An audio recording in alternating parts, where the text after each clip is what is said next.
the Cincinnati native, not a far drive home. Much further for Davis. Perhaps a treacherous drive, however. Yeah. Jim going to send his hand back very quickly. Did not like what he saw. I do not know if there was blue mana in his hand. Kind of the starting point here. Either way, he thought it stunk, so he sent it back. We'll see if Ben likes what he's got. So a lot to like in Jim's deck here for the matchup. 4 copies of Daze, 3 copies of Force of Will, 3 copies of Stifle, 3 copies of Spell Pierce, and a good clock. Good foundation for a matchup against Storm. There is a little bit of dead weight game 1, Abrupt Decay, which is pretty close to dead. Disfigure, which actually is. Some of the creatures are a little bit on the slow side, but this is a good place to be. A lot of these Delver decks I see of all swaths seem to kind of concede game 1 or expect Force of Will to get the job done, and then have a lot of hate in the sideboard. But Jim is prepared for the first game as well as the post-board games. Patrick, I've been informed on Twitter that now that is what I call music. Number 53 is out. Okay. Is that related to something? Or is that just a random factoid? Someone on Twitter just felt that it was necessary for us to know. Okay. You gonna be picking that up? No. Okay. No, I'm not. Okay. Does that mean that we're old since there are 53 of these? Yes. Also, that's what I call music is not what you call music is not necessarily what I call music. That's where that CD really breaks down. Really, that title presumes a lot about our shared definitions of music. It does. It does. So no, I will not be purchasing it. 53 of those is quite a few. I think they probably crank out several a year. There's potential for that. Because if I was working on that brand, what I would want to do is, all right, it's been 3 or 4 months. There's been some pop songs and some radio singles that have been popular. Crank out a CD featuring them before those songs are no longer popular. Rinse, repeat. Now that's what I call music. That's what I call a good business model. That's what I call that. They wouldn't have 53 of them on accident. No, someone's buying them. Jim does not look like he likes his hand. Well, it's 2 Wastelands and 2 Force of Wills, so this is kind of one of those excruciating hands where it's almost good enough. If one of those Wastelands is a blue source of mana, the hand's perfect. But instead, it's a 5-card hand. He's going back to the drawing board yet again. Looks like Ben's going to keep his.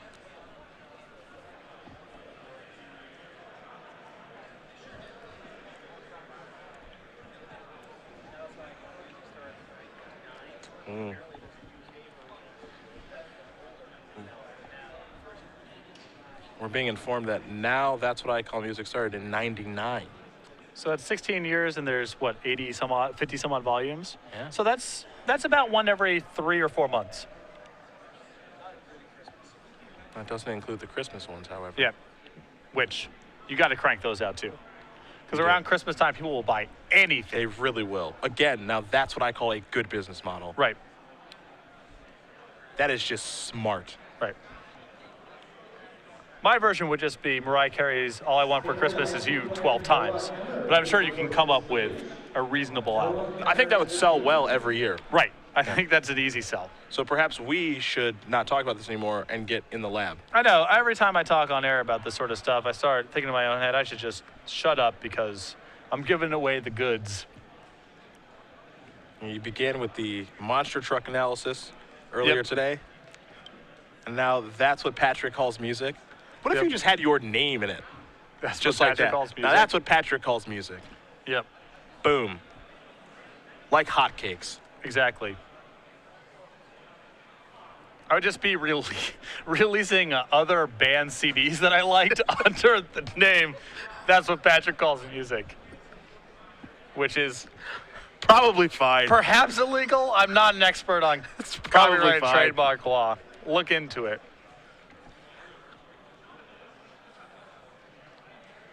Jim with 5 cards. Looks like it's got Lance in a Daze. Yes. Imagine he's hard pressed to go to 4 on this. This is a very reluctant keep.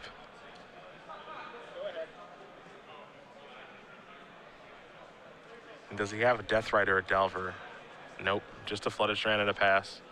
Ben will draw an island, and the finals is underway here from Indianapolis.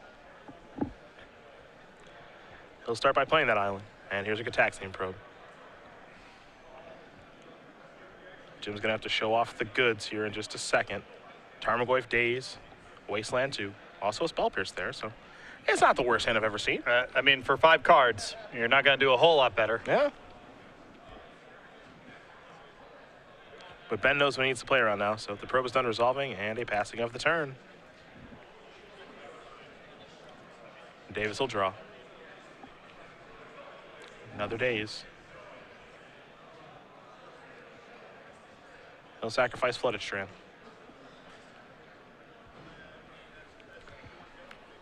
And now, Jim's going to deploy the Tarmogoyf, and hopefully his draw steps cooperate. And if not, it's Goyf plus Spell Pierce plus Daze, which is asking a lot to beat Storm. And given his mana situation, his black cards are cut off, which is not good news either. There's not a lot of good news here for Jim. But he's got a Tarmogoyf, and that's a clock. Yep. And that's really better than nothing right now. Pluto Delta's going to search Ben up a swamp.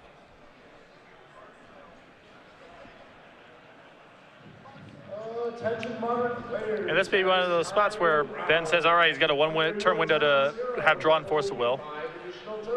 Instead, it looks like he's just playing around Stifle. Scalding Tar in the draw. Not the worst draw for Jim, as now that second Daze in his hand is functional. There is a Tarn. If he can just get that Tarmogoyf up to like a 3-power creature. Yeah, right now the clock's pretty slow. There's a Tarn for a Wienburg.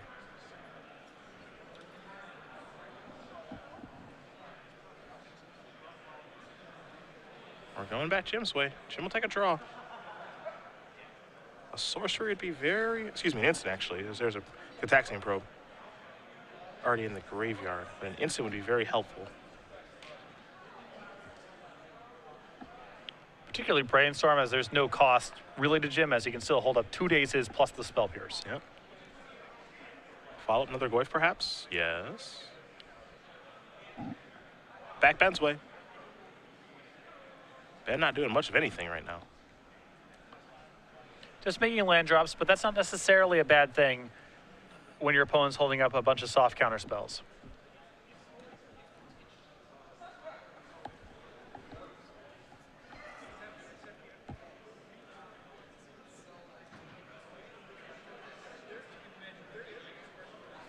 Another Stifle. And that's another card that, Ben really can't win in the face of. He's got to get it out of the hand. Coming on in. Ben down to 9. And Ben's hand is, it's okay. I think he just drew another land. Yeah, Tropical Island. Got 2 Dark Rituals of Past and Flames over there. Stifle's especially bad news here for Ben. Because Ben's already in a position where he's going to have to, leave up mana, slog through things, or use a discard spell, and Stifle's, going to tax that even further. Looks like Ben kept a pretty reasonable hand and has drawn quite poorly. No cantrips either. Jim draws another Tarmogoyf. Yeah, these decks can be pretty high variance affairs, and the Ponders, the Gitaxian Probes, the Brainstorms, they're supposed to be smoothing out the rough edges, but when you don't draw them, the games can look like this. Yeah, Wasteland's going to go after Tropical Island. There that goes. Beatdowns. Down to 5.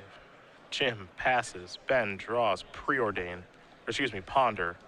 Yeah, even all the same, really. He could have cast a Goyf to get exactly the lethal, but knocking Ben down to 5 means that Ben can't crack a fetch land or cast an instant unless he's winning that turn, which is pretty close to a kill.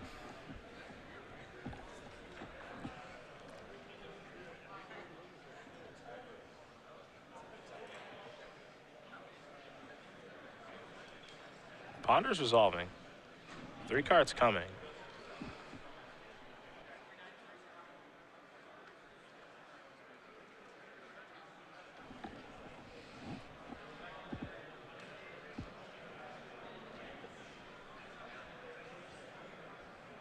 Remember, no instance this turn for Ben unless he can win the game.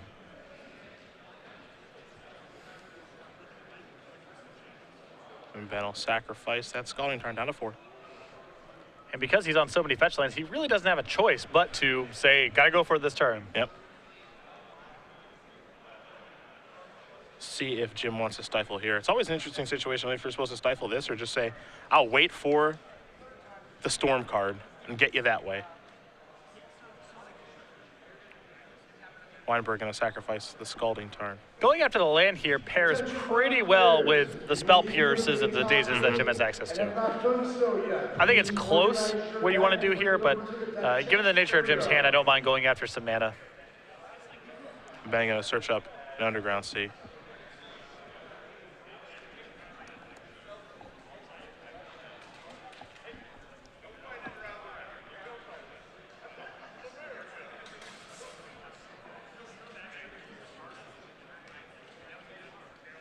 Battle. That's a card that kind of messes some things up here. Yep. There's a Ponder.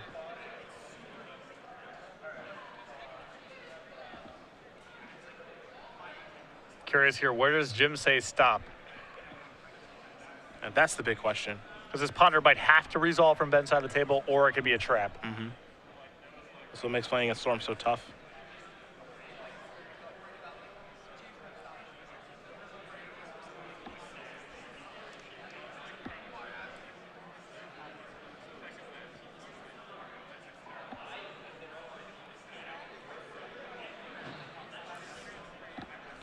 I think Brainstorm here, Jim would really have to consider, as it's potentially 3 fresh cards. Ponder not the exact same. Yeah, exactly. He's getting a maximum of 1 of the cards in question. What's tough here is too, Ben's dead next turn. Yeah. You know, so you got to get it right here. When he's got a Spell Pierce and 2 Dazes, that's what's in Jim's hand, is how do you use these spells? Ben has 4 cards in his hand. And Jim hasn't got to see any of them. Jim's going to sacrifice a Scalding Tarn.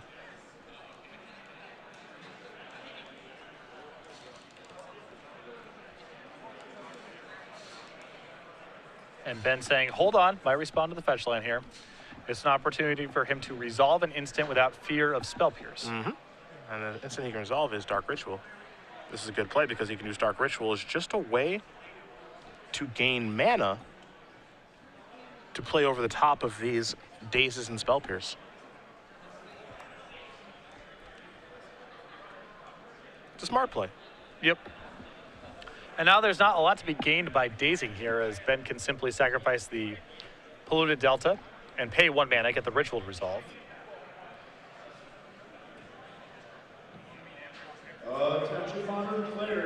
So once we get to this stage, I feel like Jim almost has to allow the Ponder to resolve. First place with 22 points. Yeah, that's tough now. Steven Speck. In second place with 21 points. Jacob Another Dark Kessler. Ritual. Yeah, so we're just sorting out the stack here. Yep. 21 points. Nick Hanna. And what a crazy stack it is. Jacob Ross. In fifth place with 19 points.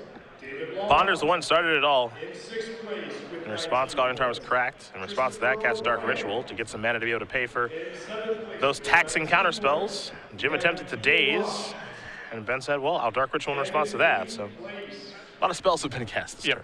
And that fetch land's still on the stack, so Jim cannot Spell Pierce, nor can he daze right now. And you see them that they're counting up the spells that have been cast too. So Dark Ritual is going to resolve. Ben has 3 black.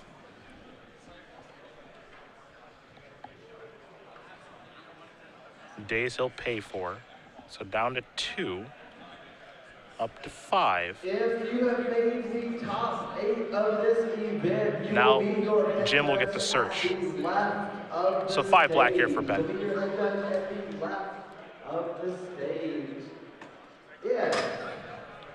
And now Jim's counterspells in hand can really only trade with mana. They're not going to be able to resolve unless Ben tries to get something very expensive. Still don't know if Ben even has the kill, though. This Ponder might just be on the hunt. Yeah, it could just be bad. If we do not have tax information on file with you yet, you will Because not Ben right be now in his hand able has a Pass in to Flames. use your We know that. prize A mystery card hanging out, and a Ponder that I actually think has to do something.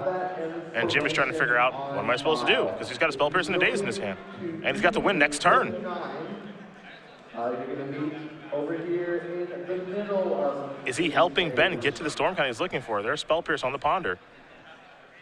Ben says, I'll pay 2 black. I don't care. Down to 3. That's spell 8.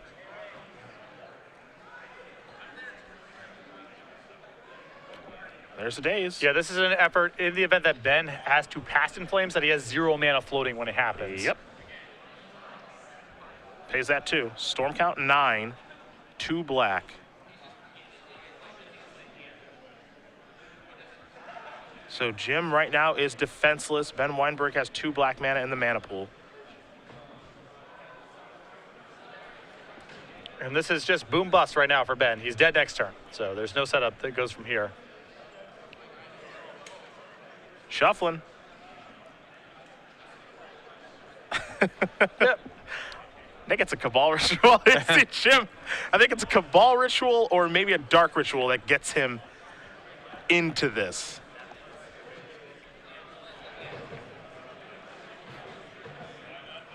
But all Jim can do shows the 2 lands. Lethal Tarmogoyf's Hope.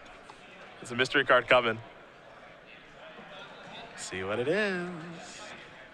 Cabal Therapy, I believe. He'll take a look at the bin for the Past in Flames in hand. Volcanic Island still in the deck.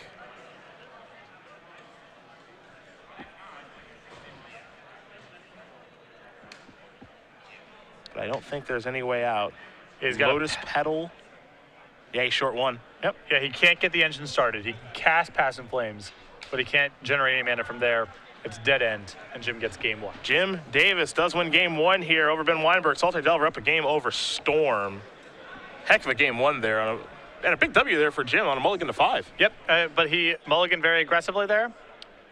Did not keep a hand or just, a couple Force of Wills and the inability to cast anything. Was able to mulligan to a hand of Tarmogoyf, 2 lands, Daze and Spell Pierce. Pretty ideal 5-card hand, and that was just enough to hold off Ben.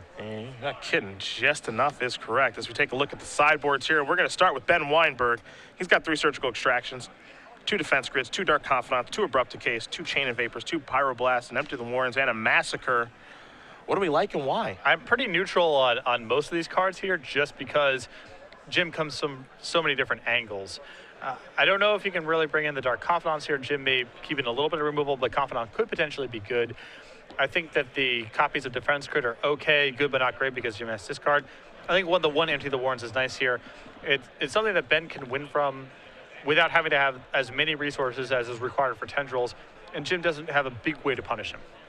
Other side of things for Davis, lots of 1s and 2s. Grafdigger's Cage, Pay the Needle, Abrupt Decay, 2 Diverts, a Flusterstorm, a Force of Will, Murderous Cut, a Surgical Extraction, 1 Vanillion Click, 1 Maelstrom Pulse, 2 Marsh Casualties, a card that played a big role for him in his last match against Elves, and then 2 copies of Thoughtseize, a card I think is going to play a pretty big role for him in this match. Great sideboard here, 2 copies of Thoughtseize, a Vanillion Click, a Surgical Extraction, a Force of Will, a Flusterstorm, and a Grafdigger's Cage, all big improvements, and Jim gets to cut a lot of creature removal in Abrupt Decay and Disfigure to make room for it.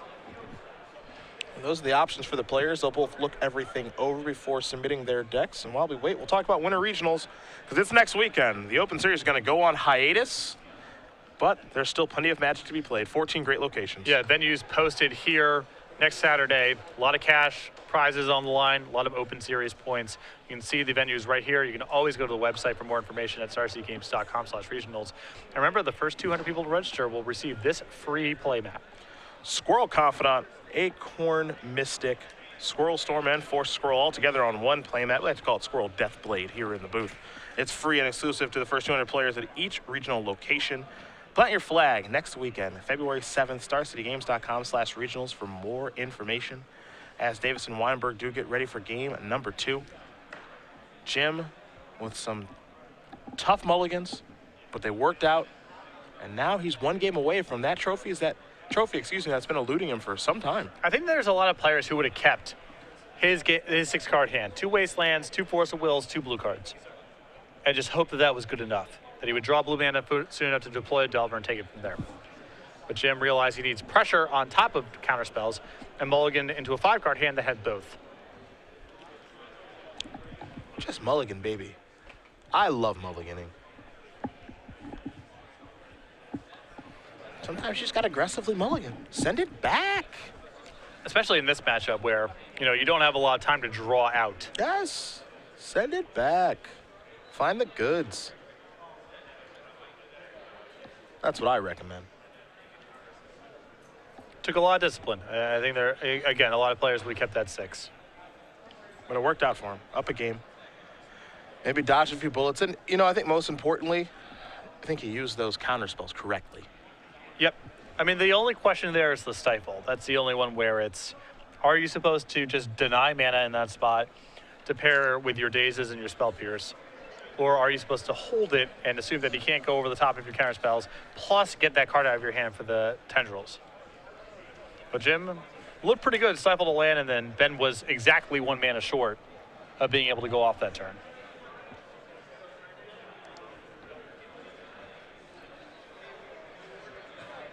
Jim has got the 2 next to his name right now, but it will be a 1 at the conclusion of this tournament. At the very least, he's walking away with 20 Open Series points. He's got the lead over Ross Merriam and Joe Lissette. It could be bigger, though. Oh, absolutely. And up a game here. Solid matchup, good sideboard. Jim's in a great position. And you think about the results from Season 1 so far this year. Columbus, Week 1, Joe Lissette gets it done with White Blue Heroic. Really puts himself in the lead and in the thick of things for Season 1. Dale Ayers played spoiler for Ross Merriam in the finals of Philadelphia. His Kurt Apes beat Ross playing Storm. And then DC Fabiano, even though he's a little bit behind, he could work his way into the conversation as well. It's going to be tough, especially now with Jim. I mean, this is a huge boost. But there's a lot left to be played. And on top of that, it's not just the Season 1 implications. Yeah, those at-large bids at the end. 7 of them this year, as Brad Nelson will be headed back to the Players' Championship. He's our first player qualified. Champion's going to try to defend his crown that he earned just a few weeks ago, oddly enough. 2 buys as well. I mean, that's a big deal here just for the opens. Yeah.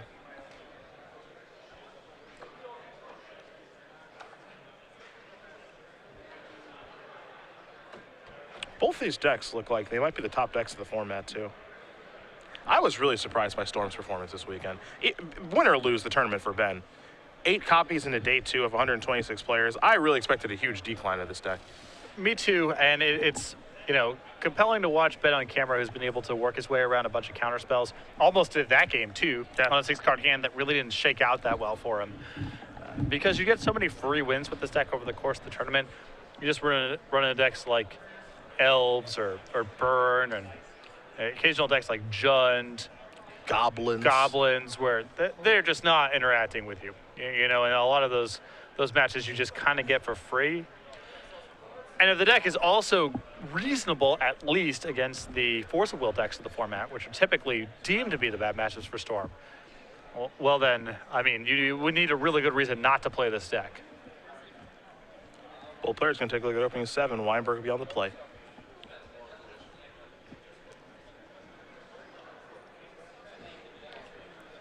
And you just look at up and down this deck list, it's a list of truly unfair Magic cards. Ben gonna mulligan his 5-land hand. Did not like it one bit. We'll see if Jim likes his. He has at least a Force of Will over there. Looks like a Delver too. Deathrite Shaman. 1 lander, but it's a clock and a Force of Will. Looks like a keeper to me. Especially when opponent's mulliganing. Seems hard to pass up. Agreed. It's not impossible, but it does seem tough.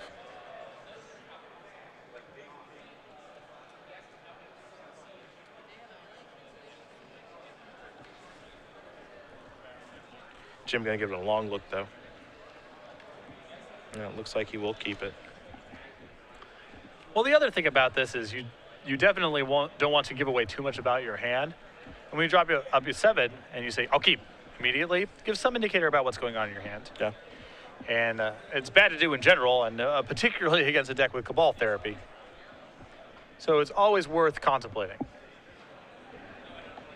When you have the nuts, do you keep quickly or do you keep very slowly? I try to have the same pace no matter what. Okay. I used to over-exaggerate, that whole act weak when you're strong, act strong when you're weak stuff, but past that now. All grown up. Amateur hour. Yeah.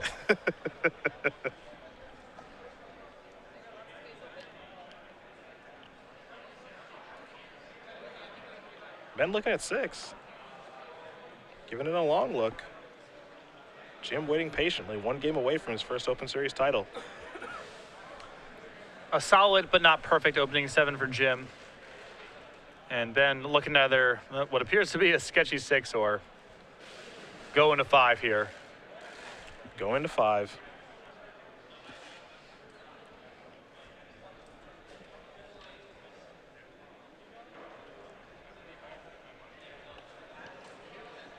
That's tough for Storm to win on mulligans to 5. It's not impossible, of course, but he's also playing against a deck that has good clock, discard, counter spells too. Yeah, Jim's hand's very solid against 5 cards. Yeah. Was fine against 7. It's very good now. Yeah. What's your take? Do you take a while thinking about your hands when they're in the nuts, or you just snap them off? I snap off all hands. Snap off all hands. If my hand's the nuts, I keep it quickly. If my hand's trash, I'm mulligan quickly. But I also think that if you're looking at a hand for a long time, as Ben is snapping off another mulligan, I think if you look at a hand for a long time, you're trying to convince yourself to keep a bad hand, because you know what hands are good and bad in your deck. So I think, like, if you're looking at a hand that's like, I could draw, like, I think when people look at their hands for a long time, I think they're looking at and thinking about all the things they could draw that makes their hand functional, and they're never looking at the cards that they could not draw. It's like, well, if I peel a land, my hand's awesome. Right, I think that comes up. For me, when I'm contemplating those kind of hands is in scenarios where I'm thinking to myself, okay, this hand's really bad against duress, let's say. How good is my average 6-card hand against duress versus how awesome is the 7-card hand if they don't have duress? Sure. And sometimes I'm kind of going through the permutations like that. I think, like, my opinion is if you're well practiced, like, you know what hands are good in your deck and what cards are, or what hands are bad in your deck and in the matchups. And, you know, if you look at a hand and it's like, ooh, hello, how about a little land off the top of my Dark Confident, or whatever, it's like, how about you just mulligan? I find that to be probably the better idea. Here's a Gataxian Probe. So I mulligan and keep my hands relatively quickly. A Deathrite, a Delver, a Tarmogoyf, a Force of Will, a Spell Pierce, a Scalding Tarn. It's a delight over here for Jim Davis. It's a real hand. It's an uphill climb here for Ben Wienburg.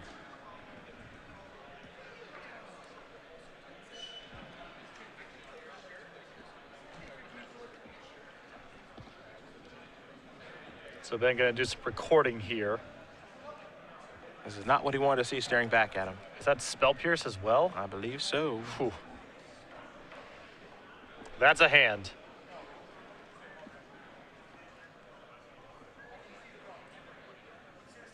Jim's saying, if you want to make me discard, feel free. He has Cabal Therapy. Yep, it's 2 Delvers in hand, so. You can name Force of Will, but on a 4-card hand, he's probably not that close to winning. Yep. So he can name Delver of Secrets, but then he's got to still beat Tarmogoyf, Deathrite Shaman, Spell Pierce, and Force of Will. And whatever Jim draws. Exactly. You know, the therapy's okay for Ben to have here, but both cards are a little problematic. Both names are a little troubled.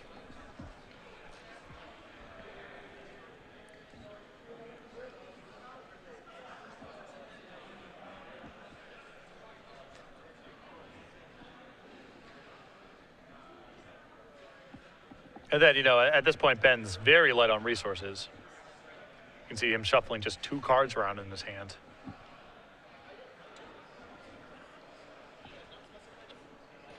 Yeah, it's a tough name here.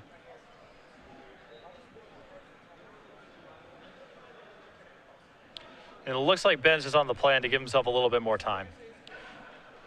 He's nowhere near being able to win anyway, so I guess he has to bank on another discard spell coming.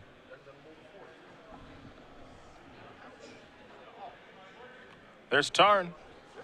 We'll see a Deathrite Shaman here in just a second. As Therapy took care of the Delvers.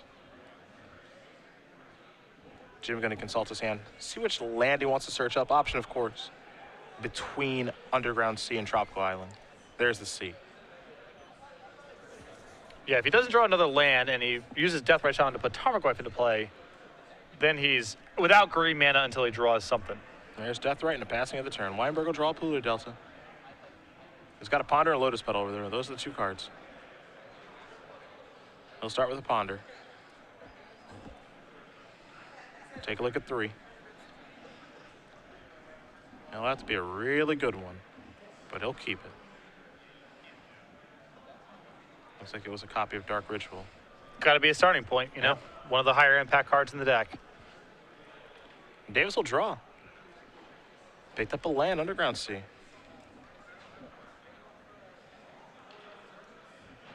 Not a bad starting point. Yep, you can deploy Tarmogoyf and leave up Spell Pierce if he's feeling so inclined, or deploy a second Deathrite Shaman. There's the Goyf. There's the Shaman. There are the clocks. It's time to get to business. And I like this a lot from Jim. You know, you're not going to get killed at this point with 2 cards in Ben's hand drawing to 3 with Force of Will left over. So don't hold up Spell Pierce. Just get another threat into play. The Tarmogoyf die shows us that Goyf is a 3/4 creature. Yeah, it's just And creature sorcery. Oh, no land just yet, as Jim had to remove a land. It will be soon enough. Now it's a 3/4. There's a defense grid. See if Jim wants to fight over this. I suspect that he won't, because Ben is on a mulligan to 4, as we've mentioned. So he's pretty light on resources. Jim's also in a position where he can leave up 3 mana, now that there's 3 mana available, with the Force of Will, and counter a substantial card from Ben. So I think Jim is best served letting this go. The upshot of countering it right now is you just put an instant and an artifact in the graveyard, and then you are on a very fast clock. So that's kind of why I want to do it is, and I understand both sides. You know, you can really turn up the heat, turn Tarmogoyf up to, as you mentioned, a 5-power creature. You put an instant artifact in the graveyard, and then you got 2 Deathrite Shamans going to work too. And maybe it's unnecessary because Ben doesn't really have much of anything. There are 3, you know, Ben gets a draw step next turn. There are 3 card combinations where Ben could conceivably go off. Yeah. So I think it's very aggressive to use the Force of Will. The incentive to me is just speeding up the clock so fast that Ben might just get pushed out of the game before he can recover. Jim is deciding he's going to let this resolve. All right, it's in. We go back Davis's way. Take a draw step. The thing is, Jim's clock is already still super fast. Yeah. Because he's got the Tarmogoyf and 2 Deathrite Shamans that can start eating redundant sorceries. So he doesn't have to go to this extreme measure to make sure that he kills Ben quickly. There's the attack for 3. 3rd land there, pretty nice as well. Don't think Jim wants to draw any more lands, but a 3rd land there, pretty nice. So he can Force of Will and then pay 3 mana for defense grid. Looks like Lotus Petal was the draw here for Wienburg. And Jim gonna activate Deathrite. Gonna remove 2 sorcerers from the graveyard so the Tarmogoyf still stays large. So there goes Cabal Therapy and a Taxing Probe. Down to 10 is Wienburg. Jim will draw. Another Force of Will. Doesn't help too much. Well, it's not. Oh, yeah. I suppose he can't pay through 2 defense grids. Yeah. So.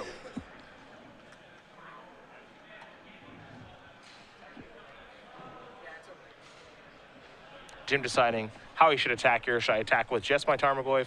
Am I getting in with Deathrite Shaman in any capacity? The goal here is he can't win this game, but he wants to make it a 2-turn clock no matter what. Yeah, and I think this is the easiest thing to do is just attack for 5, leave Force of Will, say go. Don't get in a position where you have to use your mana doing something and then you're unable to activate the Deathrite Shaman. Here's Dark Ritual. This is Ben's last hurrah. Lotus Petal, defense grid, pass the turn. That is going to do it. It's been a long time coming for the Long Island native, but Jim Davis is your Star City Games Standard Open champion here in Indianapolis, Indiana. Very well deserved, and in the first week with Treasure Cruise, no longer legal for a big tournament. Naturally, the black cards of the format back in full swing. Not surprising to see Deathrite Shaman, a huge factor in the winning deck. The